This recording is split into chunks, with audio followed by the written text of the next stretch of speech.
There is a moment, sharp, intrusive, almost silent, when the world around you goes dim even though the sun is still shining.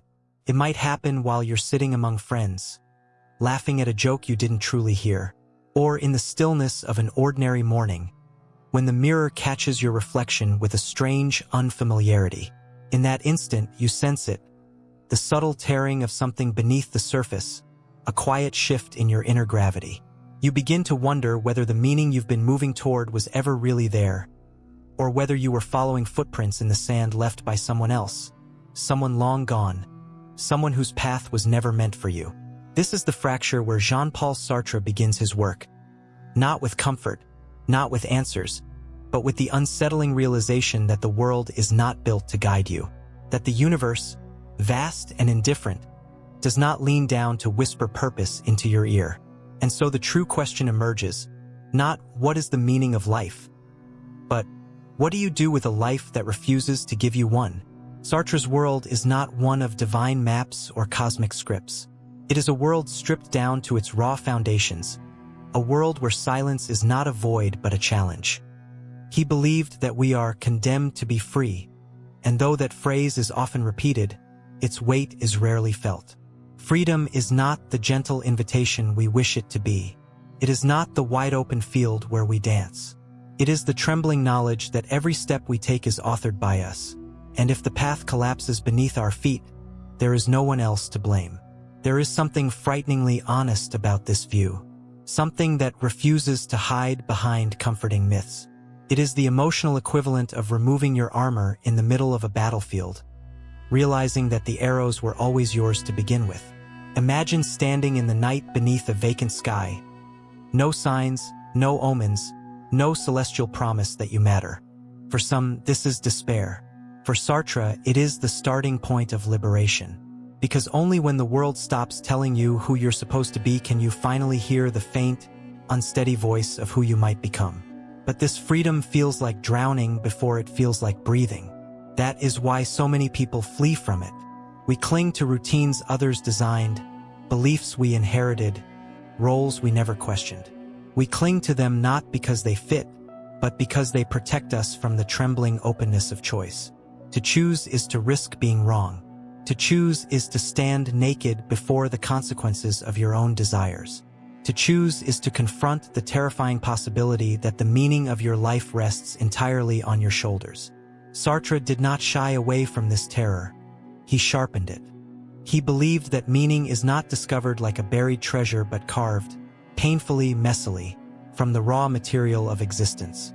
And in this carving, the world becomes not something we interpret but something we sculpt. Carl Jung once wrote, "The most terrifying thing is to accept oneself completely." The terror Jung described echoes deeply within Sartre's view. To accept oneself completely means to accept the freedom that defines you. To acknowledge that your choices are the chisel with which you carve your identity. To understand that meaning does not descend upon you from above. It rises from within you, fragile yet fierce. So the paradox emerges. In a godless world, purpose is both the heaviest burden and the greatest invitation. And this is where our journey truly begins, in that quiet fracture, that sudden stillness, when the world stops giving you meaning and starts asking what meaning you are willing to give it.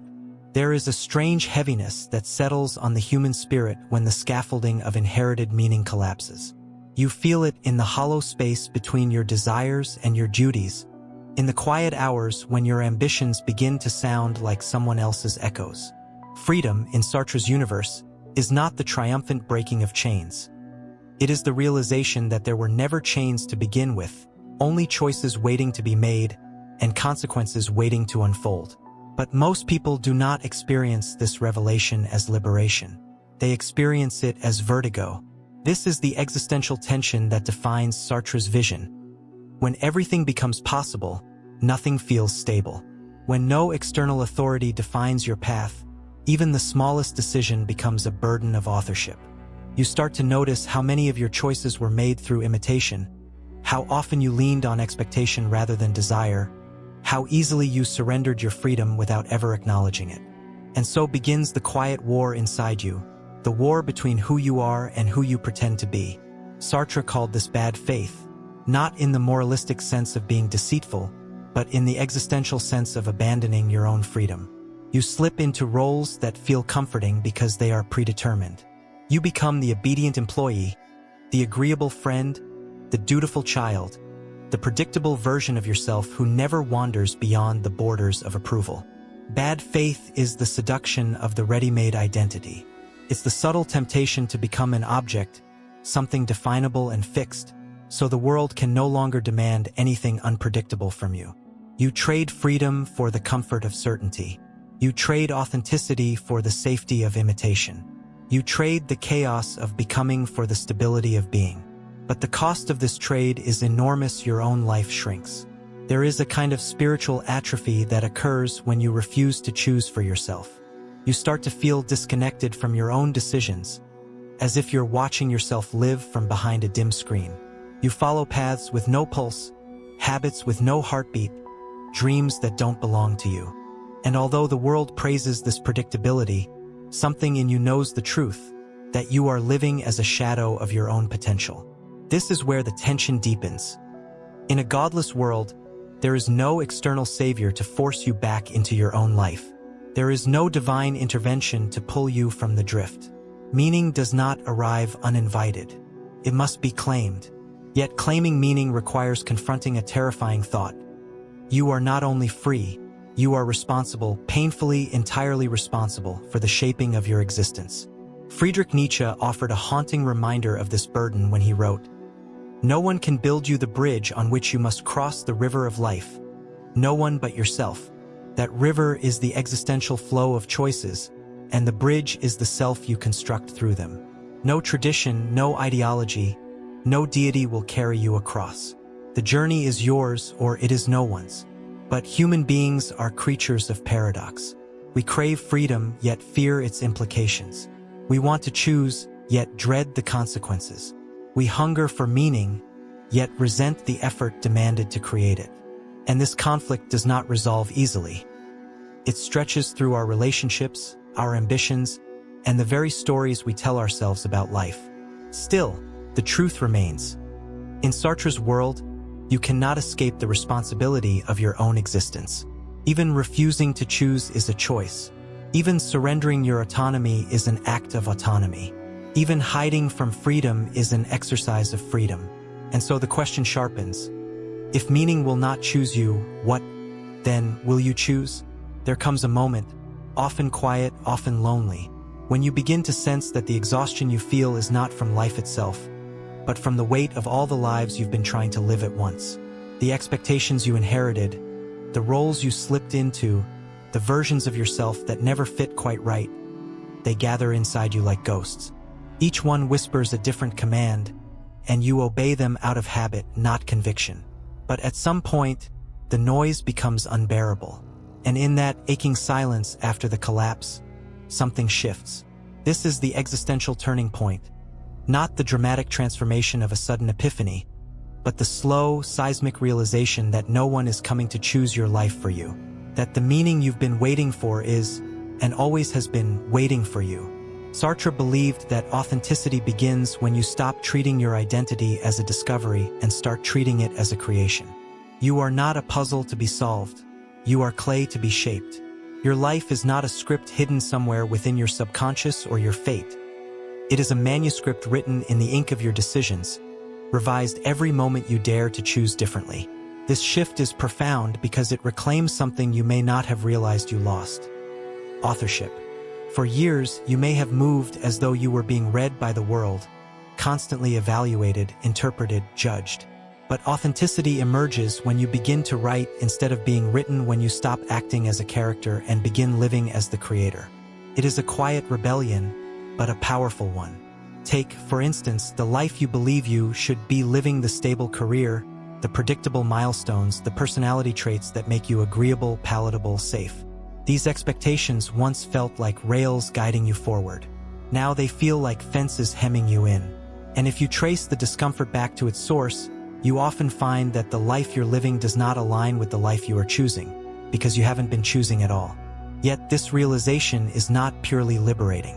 It is frightening, because the moment you recognize your freedom, you also recognize your agency. And agency requires courage, the courage to disappoint others, the courage to disrupt your own inertia, the courage to risk reinvention. But courage does not always roar. Sometimes it begins as a whisper. I cannot keep living like this. That whisper is the first step toward reclaiming yourself. Viktor Frankl once wrote, "When we are no longer able to change a situation, we are challenged to change ourselves." He was speaking of suffering, but the insight stretches beyond pain. It cuts into the heart of existential freedom. When the world refuses to hand you meaning, the challenge is not to despair, but to transform yourself into the kind of person who can create it. This creation is not dramatic. It begins with small acts of honesty, acknowledging the desires you once buried, recognizing the choices you avoided out of fear, admitting the dreams you dismissed as unrealistic, confronting the values you've outgrown. Authenticity blooms in the soil of this honesty. As you start to make choices that reflect your inner truth rather than external approval, something remarkable happens. The world does not suddenly become meaningful. You begin to infuse it with meaning. Your actions, once driven by inertia, begin to feel intentional. Your days, once repetitive, begin to feel authored. Your identity, once fragmented, begins to cohere through the patterns of choices you consistently make. This is the breakthrough Sartre urges us toward, the realization that meaning is not passively received but actively forged.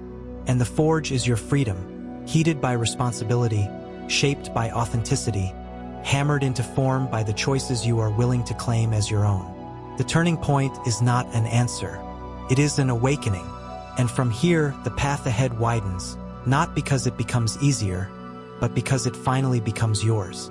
Once you begin to reclaim authorship over your life, the world does not suddenly glow with clarity. There is no divine spotlight illuminating the correct path. Instead, something subtler happens. The fog thins just enough for you to see the space in front of you, the blank canvas stretching outward, waiting for the first stroke of your intention. This is the ascent, not upward toward certainty, but inward toward coherence. Meaning in a godless world is not found fully formed. It is cultivated. It grows the way a fragile seed does, quietly, imperceptibly, through the daily decisions that align your inner truth with your outer action. It is built not from grand revelations, but from the steady, almost stubborn commitment to live deliberately in a universe that offers no guarantees. And as you build, you begin to realize something profound. The absence of predetermined meaning is not a void, but a freedom so vast it can feel like sky. Sartre believed that existence precedes essence, that we are not born with a predetermined nature or cosmic mission. Instead, we create our nature through what we choose, value, pursue, and endure. And once you internalize this, you understand that meaning is not a prize you must discover. It is an identity you must shape. This shaping requires a kind of emotional craftsmanship. It asks you to take responsibility for your inner life with the same seriousness an artist brings to their canvas. Your fears, your scars, your desires, these become your materials. Your values, your relationships, your commitments, these become your tools. And your freedom, that trembling, unpredictable freedom, becomes both the risk and the reward of creation. But creation is never tidy. Even as you build meaning, doubt continues to lurk in the corners. You may wonder whether the path you've chosen is truly yours, or simply another disguise of expectation. You may question whether your efforts matter in a universe that remains silent. You may feel the old temptation to surrender your freedom, to slip back into the comfort of predetermined roles. Yet something keeps you moving forward, a quiet recognition that authenticity, once tasted, cannot be easily abandoned. To live authentically is to accept that uncertainty is not a flaw in the human condition. It is the space in which meaning is formed. You stop seeking clarity from the outside world and begin shaping it from within. You stop trying to guarantee your future and instead commit to it. You stop waiting for your life to feel meaningful and start living in ways that make it so. This shift creates a new kind of resilience, the resilience of intentional existence. It is no longer about avoiding suffering or securing success. It is about becoming someone who can bear responsibility for their choices without collapsing under it. Someone who can endure uncertainty without losing their way. someone who can stand in the storm of freedom without running for shelter. This resilience becomes your anchor, your compass, your quiet strength. Albert Camus captured this beautifully when he wrote, "In the midst of winter, I found there was, within me, an invincible summer. That invincible summer is not optimism or blind faith. It is the inner fire that emerges when you stop waiting for meaning to happen to you and begin creating it through the truth of your existence. As you ascend into this new mode of being, you begin to see your relationships differently. You no longer use others as mirrors for your identity. You meet them as fellow creators, each responsible for their own meaning. You begin to see your suffering differently, not as a punishment, but as raw material for depth. You begin to see your freedom differently, not as a burden, but as the ground on which your life can finally take shape. And slowly, perhaps without noticing, you realize you are no longer drifting. You are building, not perfectly, not fearlessly, but intentionally. Meaning, in Sartre's world, is not a mystery to solve. It is a life to construct.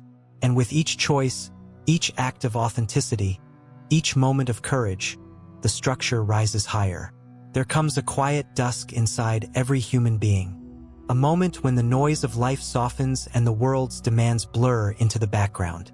In that stillness, it becomes clear that meaning was never hiding in the stars or buried in sacred texts or encoded in the architecture of the cosmos. Meaning was always a reflection, shimmering faintly on the surface of your own becoming. This is the final descent, not into despair, but into understanding. For in a universe without divine instruction, without cosmic guarantees, without an author watching from above, the question of meaning becomes startlingly intimate. The universe does not speak, but you do. The universe does not choose, but you can. The universe does not care what you make of your existence. And yet, paradoxically, that indifference is what makes your choices so sacred. Sartre's truth is not cruel, though it is uncompromising. It is a liberation sharpened into a responsibility. That you are the sculptor of your own being, the architect of your own meaning, the source of your own purpose. And while that responsibility feels heavy, even overwhelming, it is also the one thing that cannot be taken from you. The meaning you seek is not out there. It is the shape you carve within yourself. When you look back at your life, the decisions you made, the paths you followed, the dreams you abandoned or reclaimed, you begin to see the emerging outline of something coherent. Not perfect, not complete, but unmistakably yours. Meaning is not the monument at the end of the path. Meaning is the path, carved by every step you dared to take despite the silence of the world. And perhaps the greatest revelation is this: you were never meant to receive meaning. You were meant to become it. Each act of courage, each moment of honesty, each time you dared to choose authenticity over comfort. These are the threads that weave significance into the fabric of your existence. Not because the universe demands it, but because you do. Because somewhere within you lives a hunger not just to exist, but to matter, not in grand, cosmic ways, but in the quiet integrity of shaping a life that reflects your truth. But the path is not linear. Authenticity must be chosen again and again, in moments of sharp clarity and moments of disorienting doubt. You will falter. You will question. You will retreat back into old roles, seeking the numbness of certainty. And then, eventually, you will remember that certainty was never life, it was only escape. Carl Rogers once wrote, "The good life is a process, not a state of being. It is a direction, not a destination." This echoes Sartre's conviction that your essence is not something you uncover, but something you continually shape. Meaning breathes only as long as you keep walking, keep choosing, keep creating. And in this creation, you undergo a quiet transformation. You stop searching for the right way to live and begin crafting your own way. You stop measuring yourself against external ideals and begin cultivating an inner standard, a fidelity to your own becoming. You stop fearing the silence of the universe and start listening to what arises within it. Eventually, you realize that the godless world is not empty, it is unclaimed. Not meaningless, but unwritten. Not hostile, merely indifferent until you give it shape. And you, fragile and finite though you are, possess the astonishing power to shape it. Your meaning will never arrive wrapped in revelation. It will never descend upon you like a calling. It will emerge slowly, invisibly, through the person you choose to be when no one is watching. Through the values you are willing to uphold when they cost you something. Through the responsibilities you accept not because you must, but because they align with the life you are trying to build. This quiet fidelity to your own freedom is what turns existence into essence. And so the haunting truth of Sartre's philosophy settles in. In a world without inherent meaning, your life becomes the answer to its own question. Not through certainty, not through destiny, but through the relentless, courageous act of choosing. In the end, the universe remains silent, but your existence becomes the voice that fills it. And perhaps that is the most human thing of all, to stand in the vast quiet of a godless world and create, through your living, the meaning you once hoped to find.